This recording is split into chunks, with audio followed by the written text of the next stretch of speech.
માં ઉમિયાના ઐતિહાસિક ધજા મહોત્સવમાં આપ સૌને પધારવા માટે હાર્દિક નિમંત્રણ છે અને જેમાં 11 પ્રકારની નોખી ધજાઓ દાતાઓ દ્વારા લહેરાવવામાં આવશે, જેમાં વિજયધ્વજ, ધર્મધ્વજ જેનું ચિહ્ન છે, હનુમાનજી મહારાજ જેનો રંગ છે કેસરી, અને હનુમાનજી મહારાજ એટલે બળુકો દેવ કહેવાય, બળ દેતા રહીએ. ધન્યવાદ.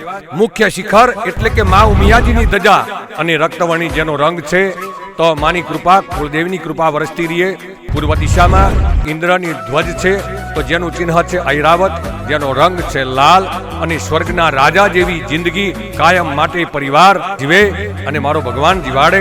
દક્ષિણમાં છે ધર્મરાજા એટલે કે યમરાજનું ધ્વજ, જેનું ચિહ્ન છે ધર્મરથ, જેનો ધ્વજાનો રંગ છે કાળો અથવા વાદળી. પશ્ચિમમાં વરુણ, જેનું ચિહ્ન છે કુંભ, અને ધ્વજાનો રંગ છે શ્વેત સફેદ.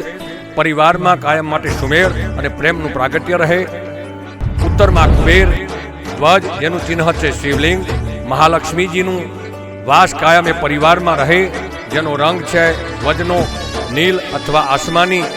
અને રંગમંડપની ચોકી અને એના 4 વેદ અને 4 વેદના ધ્વજ ઋગ્વેદ, જેના ધ્વજનો રંગ છે સફેદ, જેનું ચિહ્ન છે સ્વસ્તિક.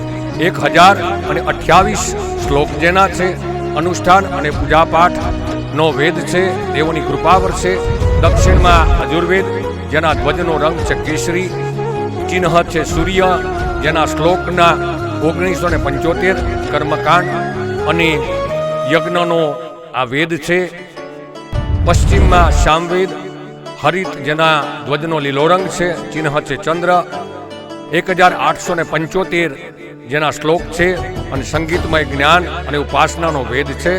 ઉત્તરમાં અથર્વવેદ, જેના ધ્વજનો રંગ છે નીલો ગુલાબી રંગ, અને જેના ધ્વજનું ચિહ્ન છે ધન્વંતરી. અને ઈ વેદ એ ઔષધિ જ્ઞાન મંત્ર તંત્રનો ચમત્કારનો વેદ છે, જેના શ્લોક છે 5687.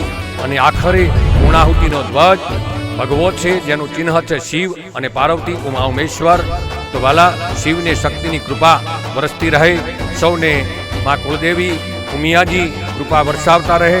સૌને જય ઉમિયાજી.